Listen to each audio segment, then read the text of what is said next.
Welcome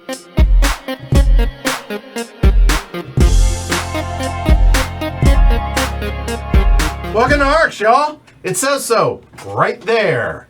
All right, what are you looking at? Victory point track along the bottom. That's it. Just once. Just once on the bottom. That's it. What else? So this is the world or the universe, the system, the galaxy of Arcs right here. There be dragons right here. This is an off-limits area, so a lot of times what we do at the beginning of the game, we'll set the setup card there. That is all off-limits. And then we have the actual map itself. We have the action card area over here. It is a trick-taking game at its core. So we have our lead card will go there, and then the follows will all go there. Ambition declared, that is a scoring condition. If that's going to be declared, that'll come out there. We have the victory point track. We have the chapter track. The game will take place over 5 rounds at most.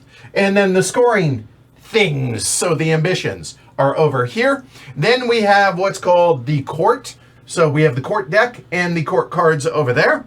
And we also have, from the expansion, or as I like to call it, the campaign box, this handy-dandy little tray for all the base game stuff. So we're going to actually use this. So we have the 5 different types of resources in there and the 3 different types of dice as well. Then we have like all the off-board or out-of-area stuff. Again, not the X's, so on and so forth. We all have our ships out there. We have our cities, our star bases.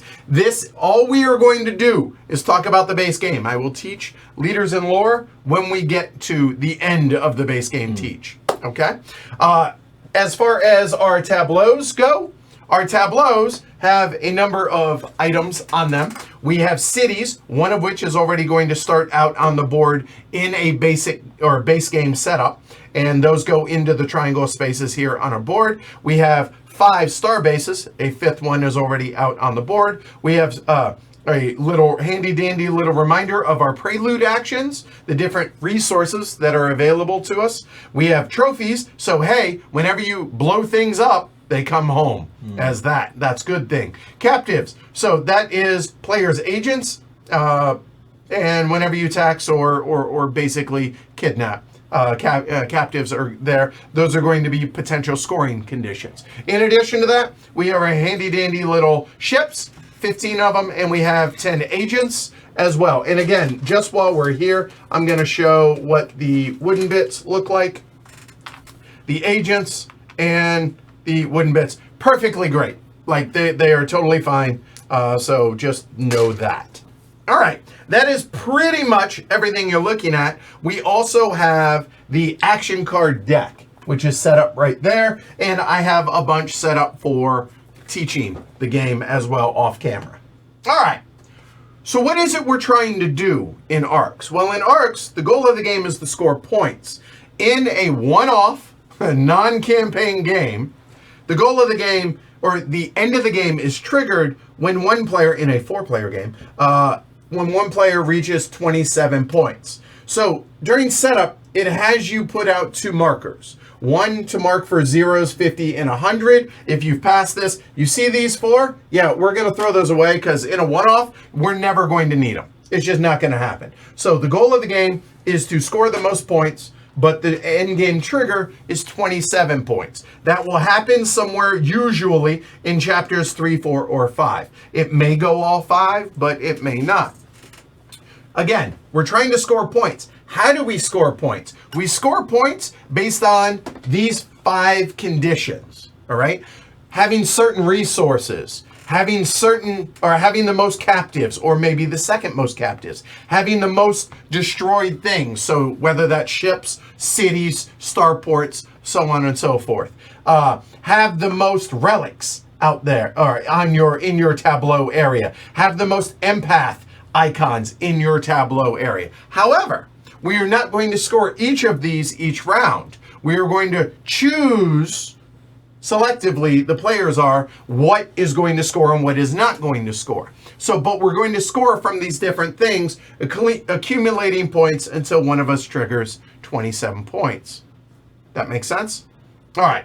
So the game takes place over a maximum of 5 rounds.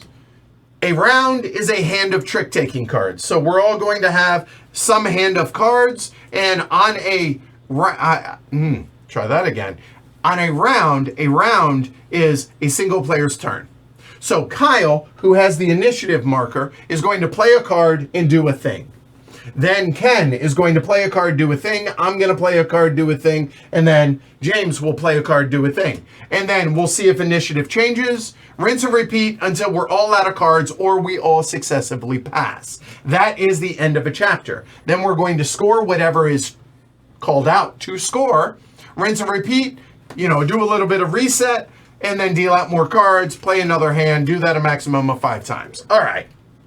So I mentioned that this game is predominant, or it's at its core, it's a trick-taking game. That is true.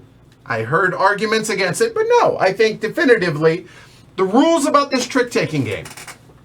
It is a may follow, for those that are familiar with that, and there is no trump. Okay. So, getting that out of the way, if you're familiar with trick-taking games, now let's go ahead and talk about how the actual mechanism of playing a card works.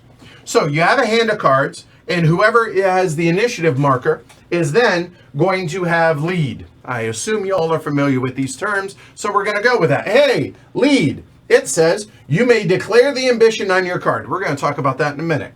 Kyle says, hey, I'm going to go ahead and play the 2 of construction. Now would be a good point in which to talk that there are 4 suits in which this game has. There's construction, aggression, there is administration, and there is mobilization. In a 4-player game, they range from 1 to 7. Okay? All right. But as it is, Kyle says, hey, I'm going to play this card. I'm leading this card. Okay. So, a couple of things that we need to know about the nomenclature of these cards. First off, it's a 2. It also has that ambition at the bottom of it. All 2s. Now, what are those? That is what's called Tycoon. So if you take a look over here, you're going to notice that Tycoon shows fuel and it shows material. All 2s have that icon on them. Okay. So just know that. In addition to all of that, you'll notice that it has 4 pips.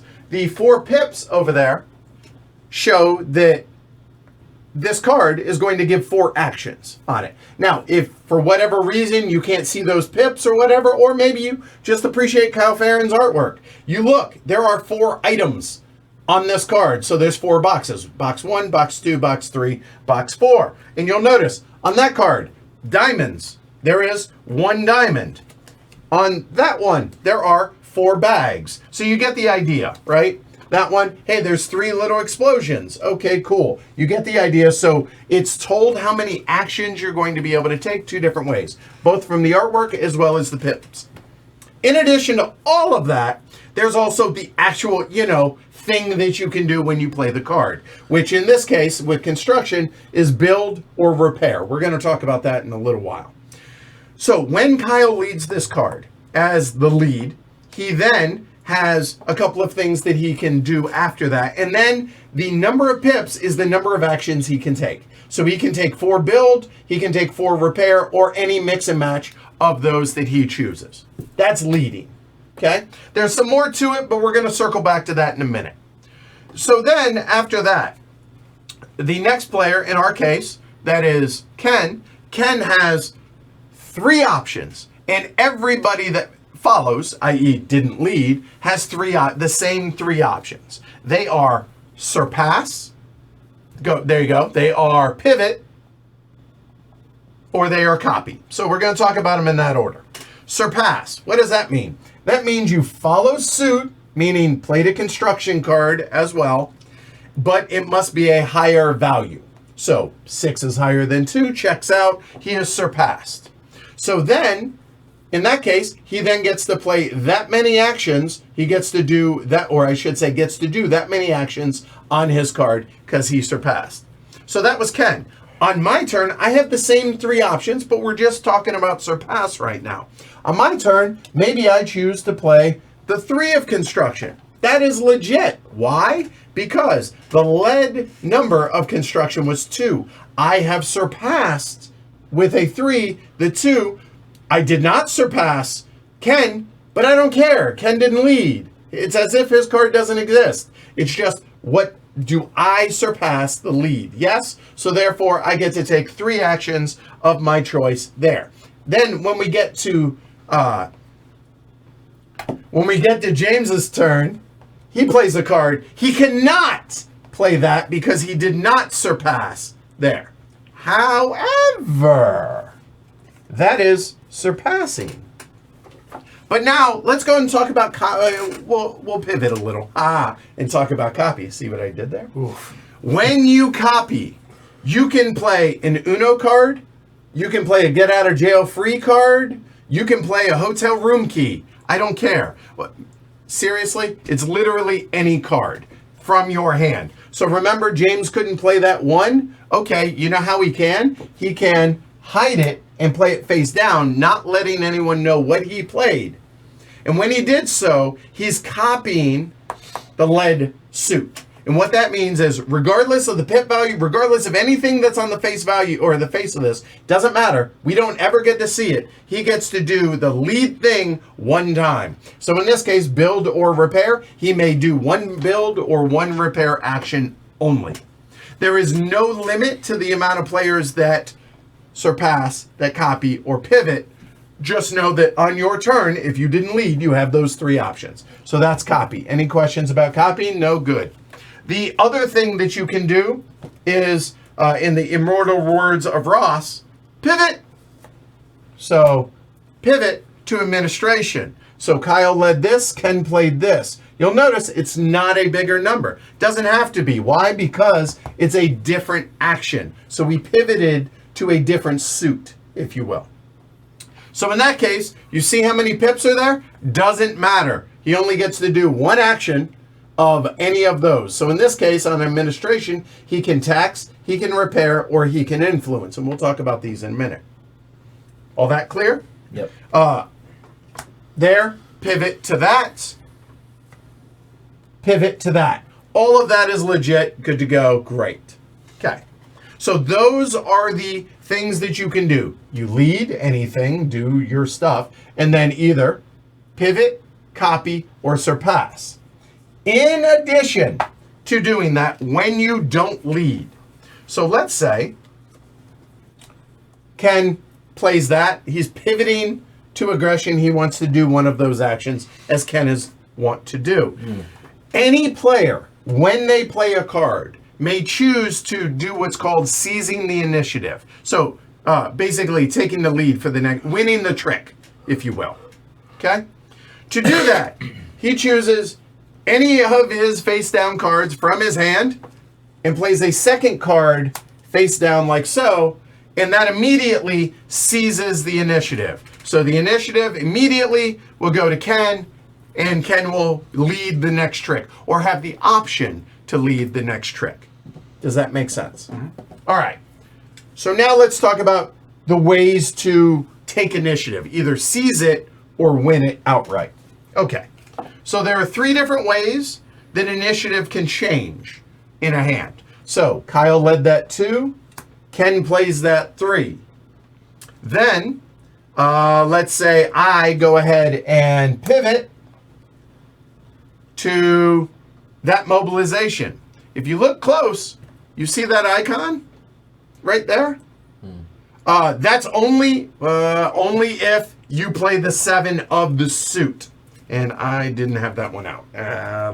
Better yet. Hold on. There we go. Problem solved. So, he pivoted. You see that little initiative marker right there. That means I seize the initiative. Why? Because I played a 7. So, hey, cool, that's going to come to me. Like so. So, you seize it one of 2 ways. Either, when you play your card, immediately play another face down, and you seize it. When one player seizes it, no one else can seize it. So even if I played this afterwards, I don't get it. Why? Because somebody's already seized it. However, if we're going back to our initial example of this and that, sure. And let's go there, maybe. That's a typical hand. I think that's reasonable.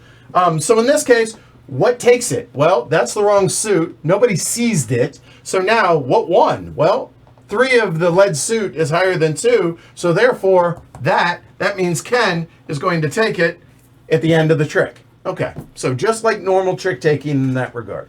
So that's the actual mechanism of playing a card to be able to take actions. Is all that clear? Any questions? You all see anything like that in there? Okay? All right, so easy enough, done. All right, now we need to talk about more stuff. So you played a card on your turn.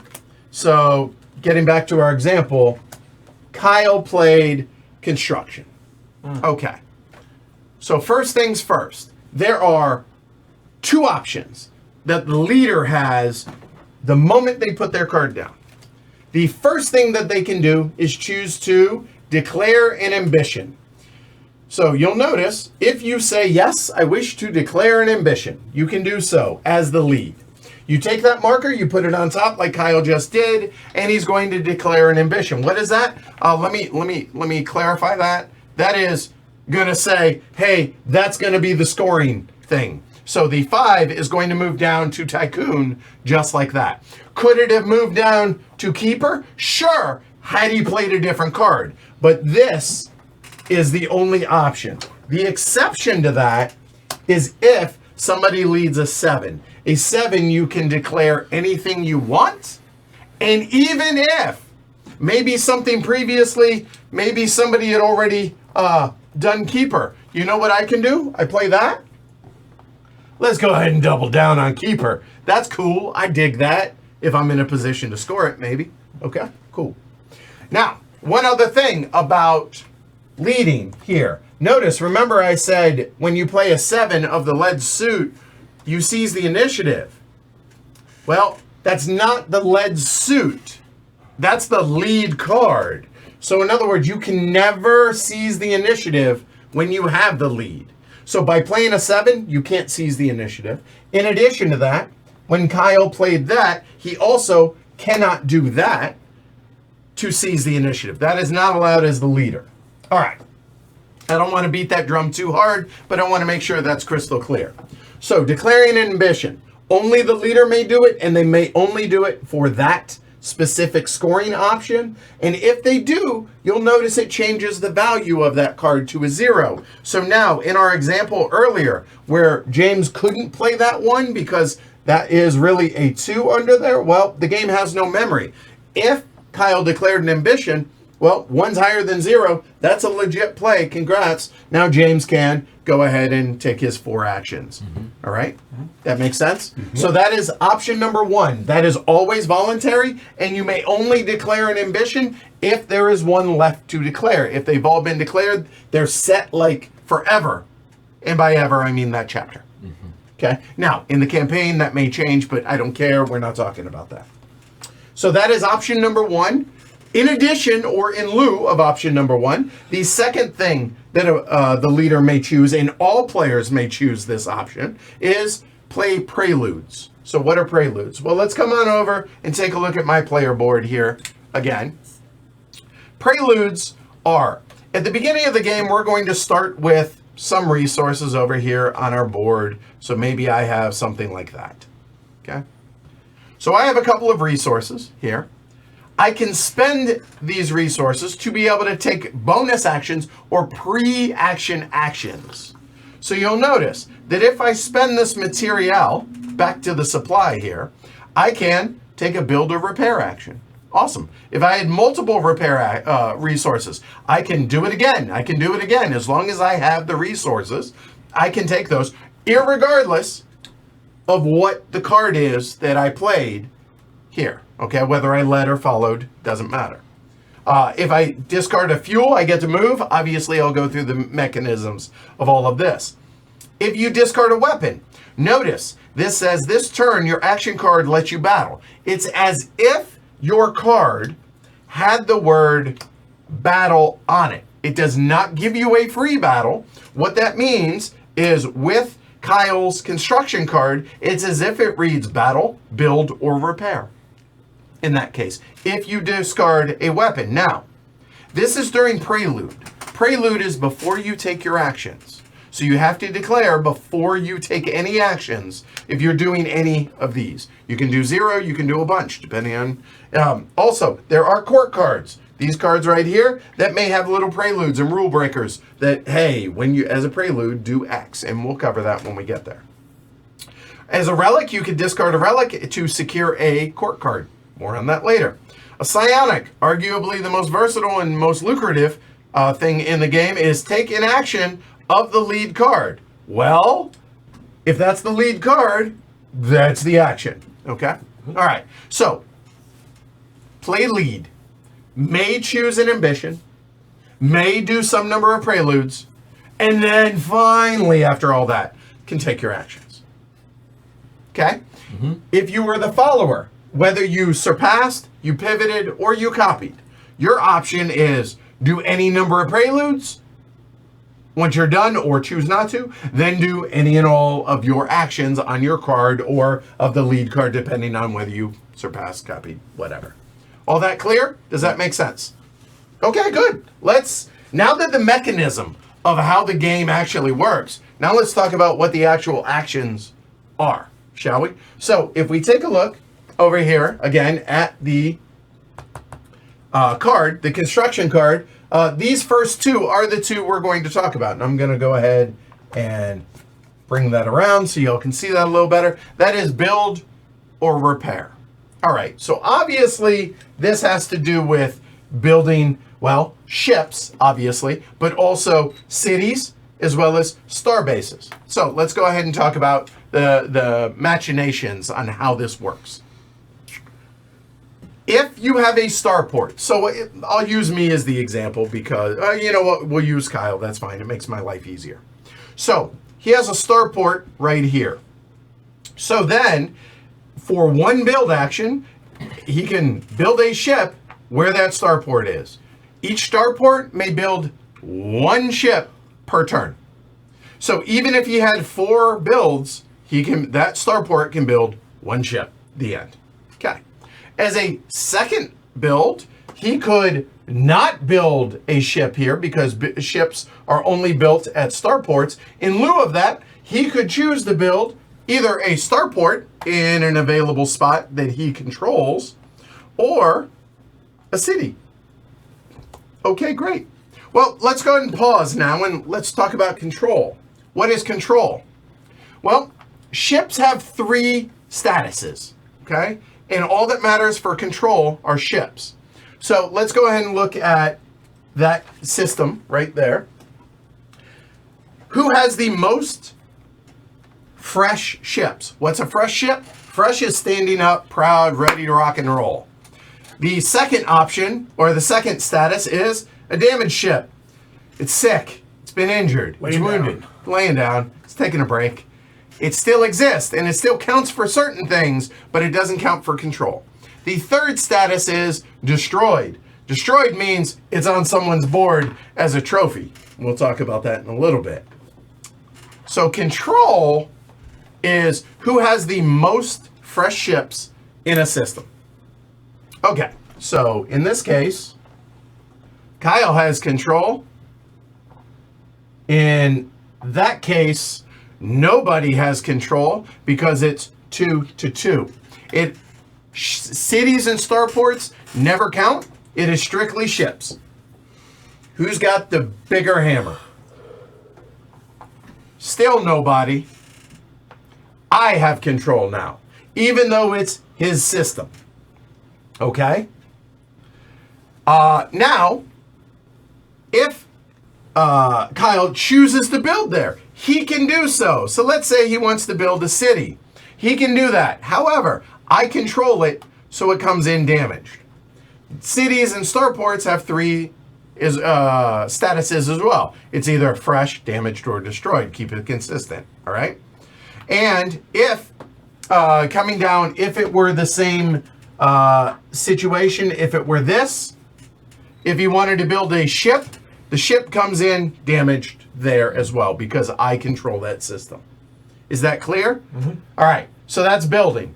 Pretty simple, I think, pretty straightforward. Obviously, spot limits, piece limits, if there are already two things built there, you can't build there until one's destroyed. We'll talk about that in a little bit, but that's building. The second thing that you can do on that construction card, the next action, is repair. What's repair look like? That. Okay, that's one repair. Okay, that's two repairs. Okay, and it could be anywhere on the board, doesn't matter. Good to go. That's repair, pretty simple. Don't need to belabor that. All right, any questions? No? Good, moving on. The next action that we're going to talk about, and you know what? I'm just going to go ahead and keep this bad boy, have it out there. The administration card has three options on it. It has tax, repair. Repair is repair is repair, regardless of what card it's on. So repair, we've already covered. Or influence. Let's go ahead and talk about tax. All right? So you choose a loyal city or a city under your control. Again, going back to this example, let's say it's like that. That city is under my control. So if I were to play that administration and I get, say, 4 actions, I may tax that city. Okay? When I tax that city, I am going to gain a resource of that city's type. So if you take a look, it has a little cube on it. Hey, that sure looks like material. So I take a material from the supply, add it to my board. In addition to that, because I taxed the rival city, one of his agents becomes a captive. That's a scoring condition for me. So yay. Hold on. Sad face. Give it back. After we score, I will. Oh, okay. All right, cool. All right. The more likely thing that's going to happen is your own cities. So if I were to tax this, hey, cool, I get that there. However, you'll notice now on my tableau that I am out of room because I have cities that are taking up all the other resource spaces. So if I want more resources, I need to build that, and that opens that up. That opens that up, so on and so forth. However, if I were to get more resources, whenever I get more resources, I then can get them, choose what to keep, discard whatever doesn't fit. In addition to that, you'll notice the keys that are above. You may juggle these when you acquire new resources or when you are forced to discard resources. We'll explain why that matters a little bit later. But taxing. So every city may be taxed one time per turn. The end. So tax, and if it's a rival city, get a captive as well. And that the captive comes from their supply. They are piece limited. Any questions on taxing? All right. So the next thing we're going to talk about is the court. So influence. Influence is placing a bid.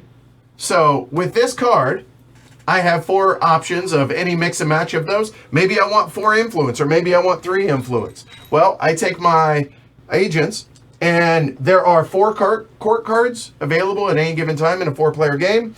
I can bid 1 there. I can bid 1 there. And you know what? Maybe I double down on that one and I put 1 there. That's influence. For every one of those, every bid effectively that I'm putting out there, that's an influence action. Any questions on that? Okay, guess not. The next action we're going to talk about is secure. Secure is lock down, take a card, claim a card. If you have the highest number, so let's say the situation is like this on this card. I currently have 2 options of which cards that I can secure. I can secure the Spacing Union, or I can secure the Mass Uprising. I cannot secure Loyal Impasse because I do not have plurality here, and obviously do not have Loyal Engineers there. But I do have plurality here on Spacing Union. So let's say, hey, I'm going to go ahead and secure this card. As one of my secure actions, I have 3 maybe on this, so I could secure this, and I could secure this, and then maybe move or battle with the other action, as it were. But I'm just going to go ahead and secure this one. So what happens in this case? Well, first off, that comes into my tableau like so. My 2 agents come back to my supply. The other 2 get to hang out as captives. Hey, that's going to be a scoring condition maybe. So that's cool. Awesome.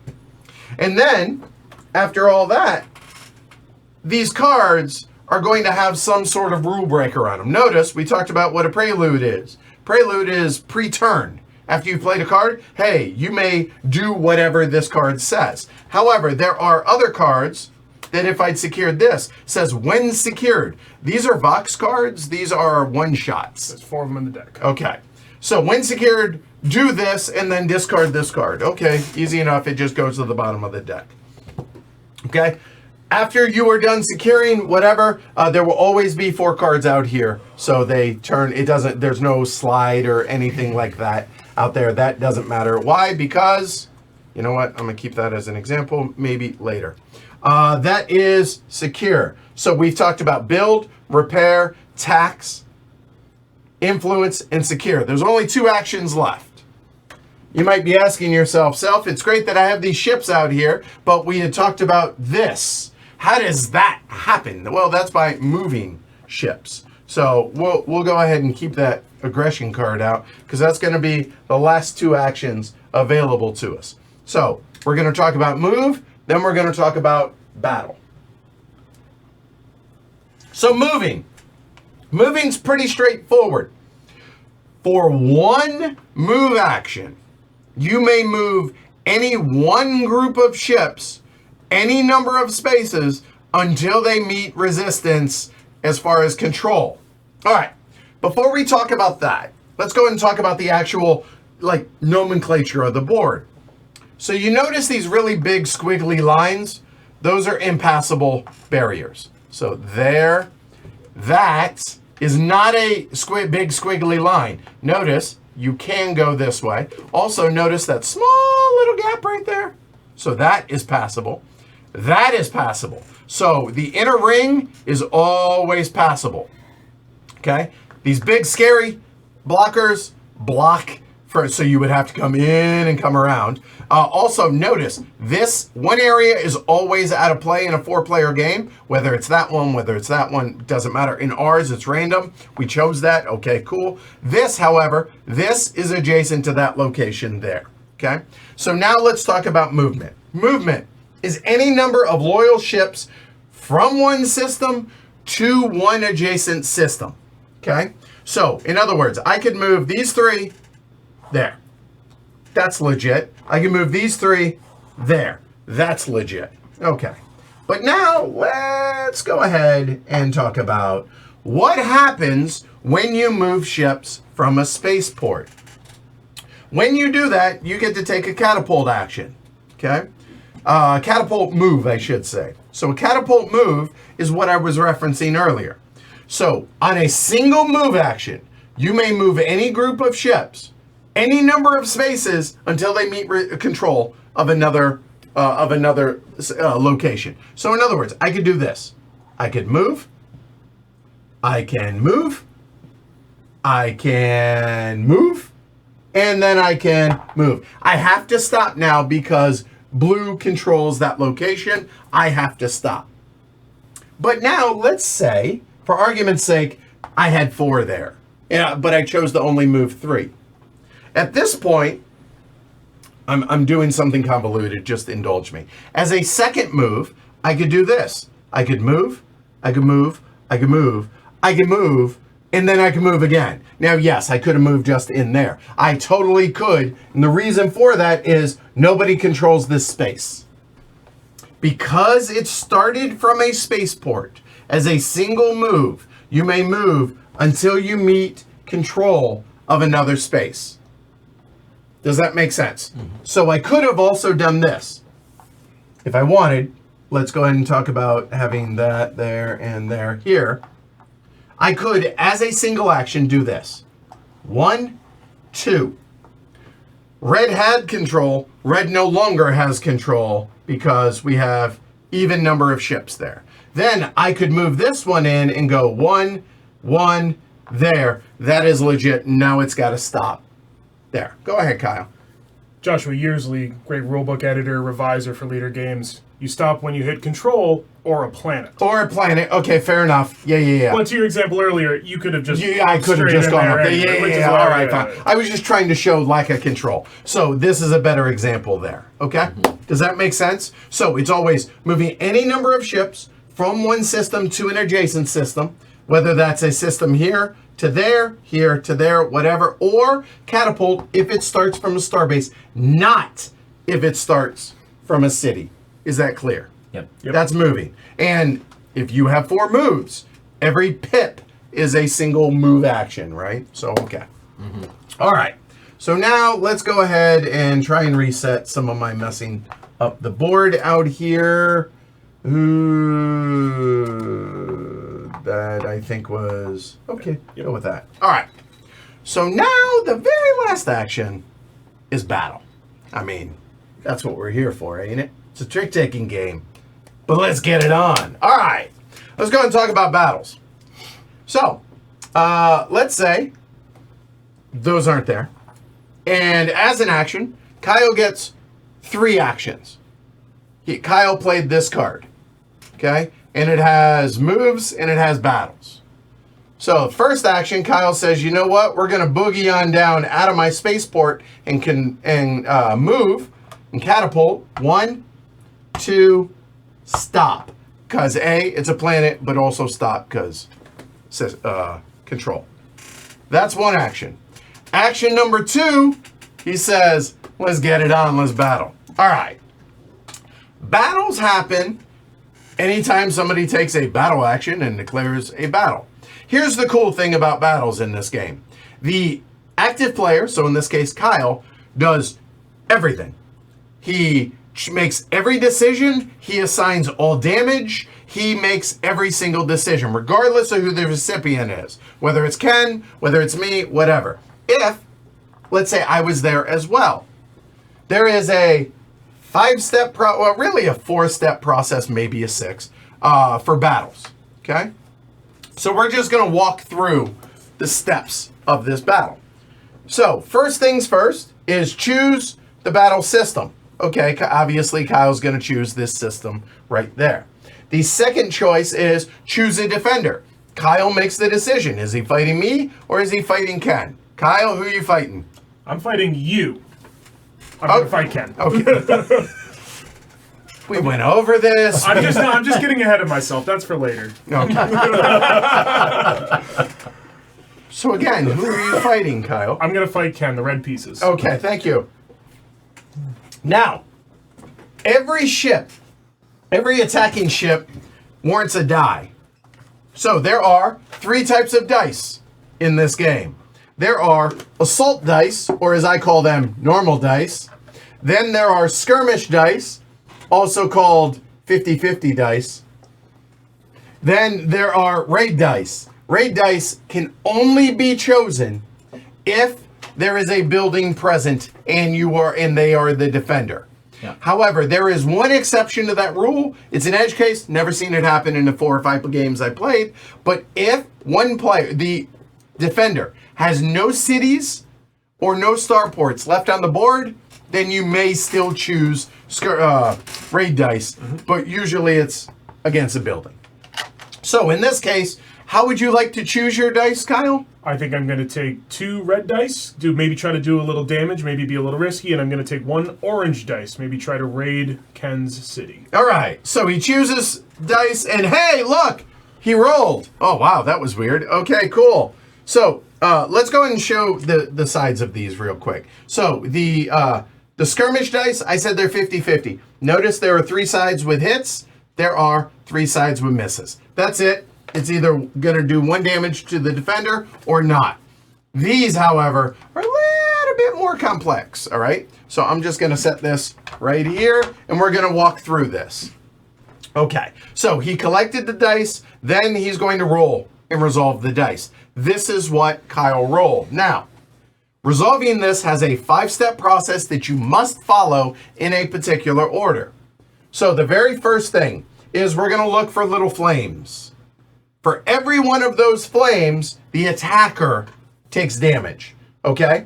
So, For one flame, that's 1 damage. I think of it as they shot their lasers or whatever. There was like, I don't know, it overheated, took a little damage on itself. So Kyle chooses one of his ships. If that was his current setup before battle, the damage ship does warrant a die, and now he chooses the damage. He could choose to either destroy that ship, and if so, that goes as a trophy to the defender. So that, again, piece limited. That will go onto Ken's board like so. Or he could choose to damage a second ship in lieu of that, and now he has 2 damaged ships like that. Okay, fine, that's how it is. That's step 1. Resolve any flames. If you roll multiple flames, that would be multiple hits to the attacker. Okay. Step 2 is notice the circles, the big rings. If you roll 100 rings, okay, you can't roll that many dice. Then let's say you rolled 5 rings. Well, 1 per die, so in this case, 3 rings. It's 1 ring or no rings. It doesn't matter. So even if there's multiple, it only counts once. Mm-hmm. Yep. What it is counting is the defender intercepts you and hits per fresh ship the defender. So in this case, there are 3 fresh ships. If it were this, it would be 2 fresh ships. Not because 2 circles, but because a circle and 2 fresh ships. Mm-hmm. So, but as it is, Ken, he's strong. He had a Red Bull today. Yeah. So 3 hit back, basically. Now Kyle chooses how to take those. Well, I got 3 hits to deal out. I'm going to ultimately have to damage this ship. That's 1. Lose this one. That's 2. Lose that one. And those ships go to Ken's trophies. All right, this is a poor, ill-advised attack, but it's a good example. The dice told me I had to do this. Okay, fair enough. So now that all that's done, now finally Kyle gets to actually hit Ken, Yay. Which, let's face it, we all want to do that. So every one of these little bursts, those are hits on the defense. So that's 2 hits. How do you want to dole them out?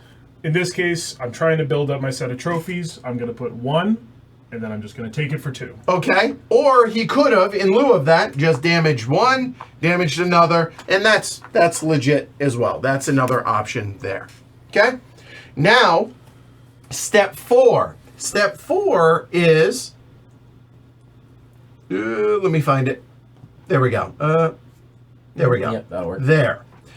These little triangles with a hit. What that means is, wow, that shape sure looks a whole lot like a city or a starbase. Why, yes. Yes, it does.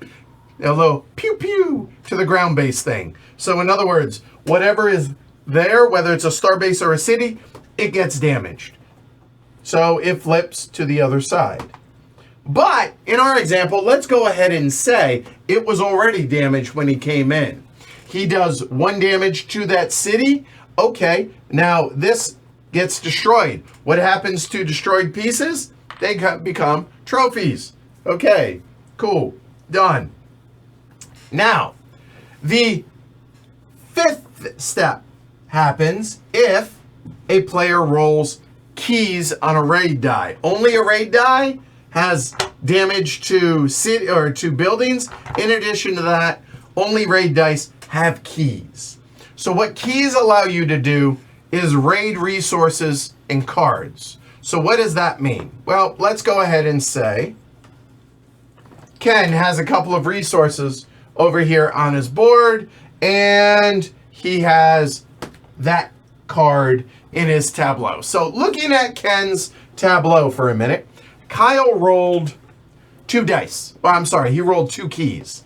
So 2 keys, you'll notice this resource to raid it or to steal it requires 3 keys. That requires 1, that requires 3. But let's say for argument's sake, that only required 2. Okay, just for argument's sake. Oh, hey, let's say instead of that card, maybe you had that card. So in this case, with those 2 keys, Kyle has a decision. He could either take this card into his tableau, raid it, steal it, whatever, or he could take that resource, and even if Kyle does not have the room in his tableau because it's all full, he could still take it and then maybe discard it or choose one of his to discard however he wants. So it's any mix and match of that he chooses. Does that make sense? Yep. Mm-hmm. Any leftover keys are wasted in that case. All right, so now what we need to do is now we need to look at Kyle's board. Kyle destroyed a city. Well, destroying cities has a little bit of bad things out there, as well as some good things for him, I guess. So, first things first, when you destroy cities, there are 2 steps to it. The first step is provoking outrage. The first thing that's going to happen is, what type of city did he destroy? Well, he destroyed a relic city. So therefore, he's going to put one of his agents onto that relic space and block it off permanently for the remainder of the game. What that means is, remember, during prelude actions or pre-turn actions, you can spend relic actions or do prelude actions. He can no longer spend relics to secure cards. He can still acquire relics and cards from the court that have relic icons on them. However, he can never spend relics as a prelude action. All right, that's step 1 of outrage. But then, if let's say Kyle had a relic already when he destroyed that city, Kyle, well, all the relic system is pissed off at him, so he loses that. And if he had any icon or any cards with that icon on it, they go to the bottom of the deck. Yep. So, outrage, bad.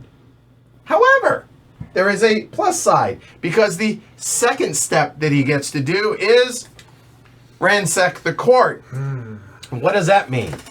Any one card out here, and again, there would be a 4th card out here, but indulge me. Any one court card that has any of Ken's agents on him, he can then ransack, meaning it's basically he just steals the card. So in this case, maybe he chooses Loyal Impasse. He could choose Loyal Engineers. He cannot choose Mass Uprising because there are no agents there. But he chooses Loyal Impasse. Okay, cool. Thank you. And I should point out, I want to point out this. If Galactic Bards was out here, he can take this card even though it has a relic on it, even though he just provoked outrage, because we've already checked that. He's discarded his stuff. Well, they're done. They're no longer outraged. So he could take that card, theoretically. Okay. But in addition to that, you see these 3 peeps that come home? They're not captives. They're trophies. Why are they trophies? Because those are battle trophies, baby. That's part of destroying the city. Even though poor James and I had nothing to do with this fight, we happened to be meeting with the envoys of the Red, Enclave. So we just got we're collateral damage. Pick better friends. Clearly, that is it. So that is a battle. Go ahead. Question from chat. Answer from About a chat. specific situation. Okay, So, hit me. Try Here me. we go. Okay. We're like this. Right? And those same dice get rolled. Okay. All right. These same dice get rolled. Right? So, like, maybe this is like this in this Okay. situation. All right. So we're starting the battle right now. We Kyle selected rolled those dice, and this is the situation there. Okay. Yeah. Let's just walk through it. Why not? Okay. So we're already at the resolving dice, which is step 4, right? We've already done all the other stuff. Step 1, any attacking dice. He has a flame. He has one per flame. He takes 1 damage. Has nothing to do with defending, even if that wasn't there. Yep. Okay. Step 2, he rolled multiple circles. Doesn't matter, he rolled a circle. Okay, so now the defender intercepts you. So he hits all of his defending ships for 0. Why? Because he has no fresh ships. Okay? So he takes no damage back. Yep. So the circles, he's impervious to the circles. Okay. Step 3, he hits any of their defending ships once per starburst. 2, 1, and then, oh, looky there. There's no ships to defend. You got to kill ships first. And now the city is destroyed. So now we would get to step 4 if he had rolled that. However, it's moot because there's nothing left to hit. They only bleed over once the enemy only fleet- once the ships are gone. Yep. Ships before buildings. Yep. And then we would go through the outrage and destroy cities and all those steps there. Is that clear? Yes. As far, I guess that sort of solved cool. up. All right, good. Figure that's actually covers both aspects. So, Yep. allow me to recap real quick. Lead plays a card, may declare an ambition, may play any preludes, then take their actions. Then the next player in clockwise order plays a card, do it again. Surpass, copy, or pivot, takes some number, or then may do any number of preludes, then may take their actions, rinse and repeat. I do it, then James does it, then figure out who has ambition, who has initiative, they start. Now, one thing I did not mention is if you have initiative, for whatever reason, you may, when you, in lieu of leading, may pass. Ken might look at this because he's like, I want to go after Edward. He can then pass. And I'm like, nah, I'm all set. James can pass, or I can pass it to James. If James passes, and we still have some number of cards still in our hands, if James passes, those cards never get played. End of chapter. That is the end of the chapter. So then, when we get to the end of the chapter, either because successive passes, it's rare, but it might happen, or more likely, we're all out of cards. Now, there are situations where we're going to have an asymmetric number of cards, either because somebody played a second card to seize the initiative, or maybe somebody took a card over a guild court card that allowed them to draw another card. Yep. So there might be asymmetric. So in that case, if you have no cards, you know what you do? Pass. Just like you would in a regular trick-taking game. But once we are all done with playing cards, all our cards end up over there in the discard deck, or a discard pile, and then we go through the ending of a chapter. The first thing that's going to happen is we're going to score the ambitions. So let's go ahead and say, for argument's sake, it's this. We work our way down, Warlord. Okay, we do not score those. So notice, Tyrant has to do with captives. So these captives are going to hang out. They're just, great, Geneva Convention, we're going to feed them 3 squares a day, treat them well, but they're going to hang out here until Tyrant is scored. Okay, then we get to Warlord. Trophies. Who has the most trophies? So we look, I have none, James has none. You know what? Let's say you have 1. Doesn't matter whose it is, you have 5. Okay, whoever's in first scores the most. So 5 points for white. And then who's in second? Hey, red leeches 3 points. Okay, that's done. Then we go to keeper. Who has the most relic icons? We look around. If tied. So let's say, for argument's sake, it is 1 and 1. And now, the court cards do have icons on them, and they do count for this. They can't be spent as preludes, but they can be used for scoring. In this case, it's 1 to 1 to 0 to 0. Neither of us scores 3. Instead, we both score the lower amount, and the lower amount in this case is 2. All right. However, let's go ahead and give this example.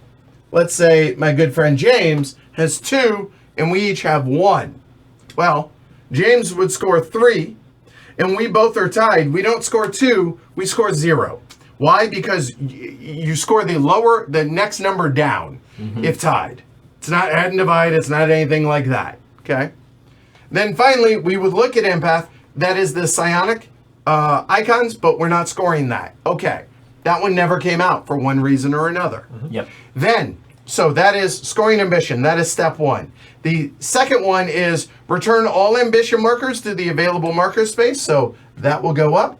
That will go up. And then the lowest value one that's out there will flip. So, hey, that now flips.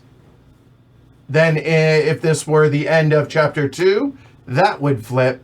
And at the end of chapter 3, oh my, that's a big scary number. That would flip.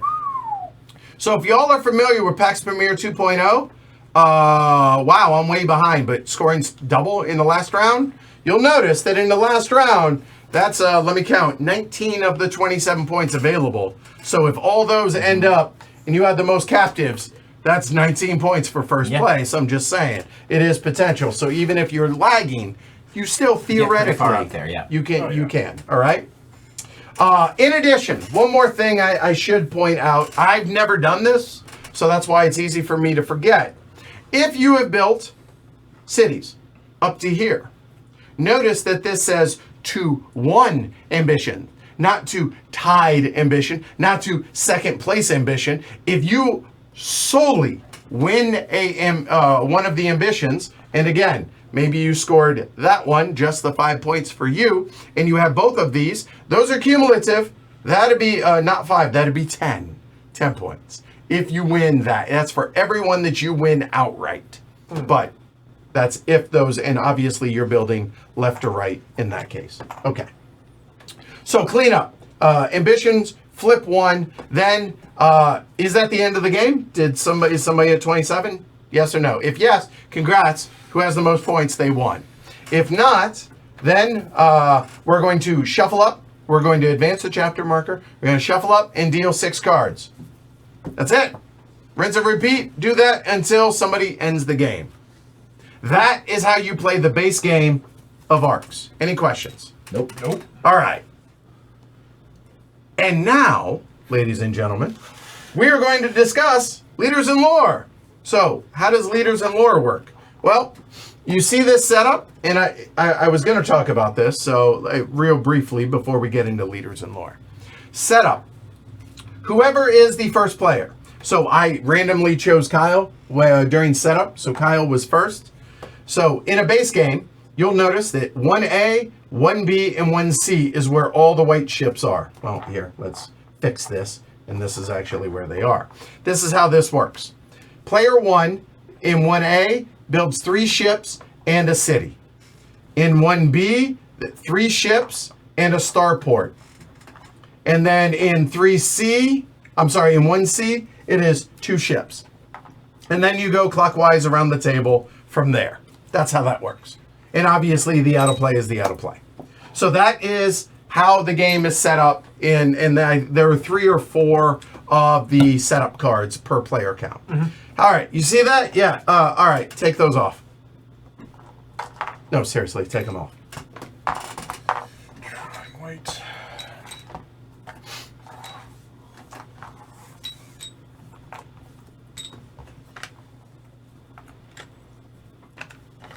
Okay, so now what we're going to do is leaders and lore. Resources. Oh. Come on, man. What if I want to keep them? $20. All right. Here we go. Leaders and lore. So leaders look like that. Okay?